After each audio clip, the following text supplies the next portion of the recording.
இந்த மகா சிவராத்திரி இயற்கை நமக்கு கொடுத்திருக்கிற ஒரு மகத்தான அன்பளிப்பு.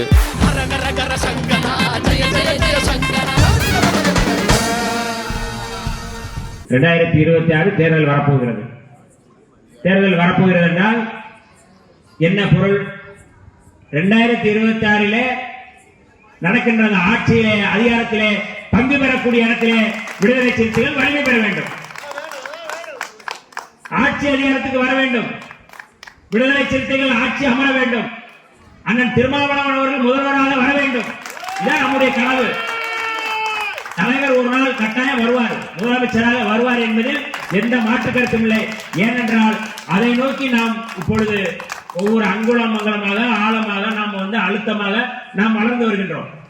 90கள விடுதலை சிறுத்தைகள் கொடி கட்டி அவருடைய கொடி ஏற்றும்பொழுது தலைவர் அவர்கள் சொன்னார்கள், இன்றைக்கு ஏற்றுகின்ற இந்த கொடி நாளைக்கு சென்னையிலே கோட்டையிலே பறக்கக்கூடிய கொடி என்று அறிவித்தார்கள். யாராவது அன்னைக்கு நம்புனாங்களா?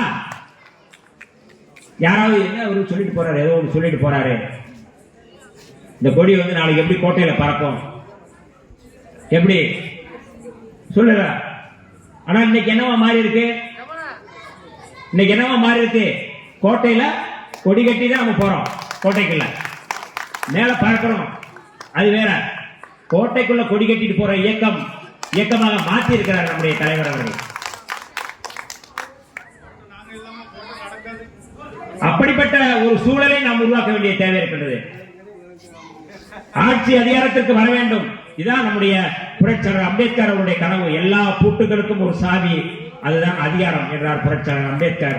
அந்த அதிகாரத்தை கைப்பற்றுவதற்காகத்தான் இன்றைக்கு நாம் இருக்கின்றோம். எல்லா மக்களையும் ஒருங்கிணைத்து ஒரு சமத்துவத்தை பெறுகின்ற நமக்கு மட்டும்தான் தெரியும் சாதி கொடுமை. நமக்கு மட்டும்தான் சாதி கொடுமைன்னு என்னன்னு தெரியும். சும்மா சினிமாவில் பார்க்கலாம், வேற எங்கனாலும் பார்க்கலாம். இன்னைக்கு யாரோ கட்சி ஆரம்பிக்கிறான், புதுசா வர்றான் கட்சி, அவனுக்கு ஒண்ணுமே தெரியாது. எழுதி கொடுக்கணும், ஸ்கிரிப்ட் எழுதி கொடுக்கணும். எழுதி கொடுத்துட்டு மனப்பாடம் பண்ணணும்.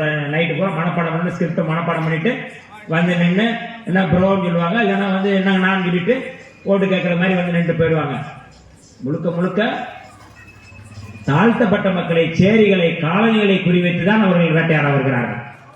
ரொம்ப கவனமா இருக்கணும். இந்த இரவுல நம்ம பேசுறோம், நம்ம கிராமத்தில் சொல்லுவாங்க, நைட்லாம் ராவெல்லாம் முடிச்சிருந்து வயல்ல காட்டுல பருத்தி எடுத்து தோரை எடுத்து நெல் ஏதோ ஒன்று எடுத்து நம்ம களத்து மேட்டு கொண்டு வரதுக்கு முன்னாடி என்ன ஆகும்? இடையில எவனாவது அள்ளிட்டு போயிடுவோம். ஆனா கண்டுஞ்சாமல் நம்ம அதை அள்ளி கொண்டு நம்ம குதிரைக்குள்ளேயோ நம்ம வீட்டுக்குள்ளேயோ கொண்டு வரணும்னா அதற்கு எம்மாம்பாடு பட வேண்டிய தேவை இருக்கிறது. அதுபோல நம்முடைய வாக்குகள் எப்படியாவது நாம் வாக்குகளை பெற வேண்டும். பொதுமக்களுடைய வாக்குகளை பெற வேண்டும். பொது சமூகத்துடைய வாக்குகளை பெற வேண்டும். அப்படி பெறுவதன் மூலமாக இந்த சமூகம் வலிமையாகும், இந்த கட்சி வலிமையாகும். ஆகவே அதை நோக்கி நாம் நகர வேண்டும் என்று ஒற்றை நபராக நம்ம எல்லாரும் இருந்தாலும் அதனுடைய தேர்தலுடைய உத்தி, ஸ்ட்ராட்டஜி என்று சொல்வார்கள். தேர்தல் உத்தியை எப்படியெல்லாம் கையாள வேண்டும் என்று தலைவர் அவர்கள் ஒவ்வொரு தலைவரிடம் சென்று வாக்குகளை வலிமையோடு நாங்கள் பெற்றுவிடுவோம், இந்த தேர்தலில் நீங்கள் கொடுத்தால் கட்டாயம் இந்த கூட்டணி வெற்றி பெறும் என்கின்ற நம்பிக்கையை உருவாக்கி ஒவ்வொரு தேர்தலையும் நம்முடைய தலைவர் அவர்கள் 9 சீட்டு, இது இப்ப நம்ம 6 சீட்டு தான்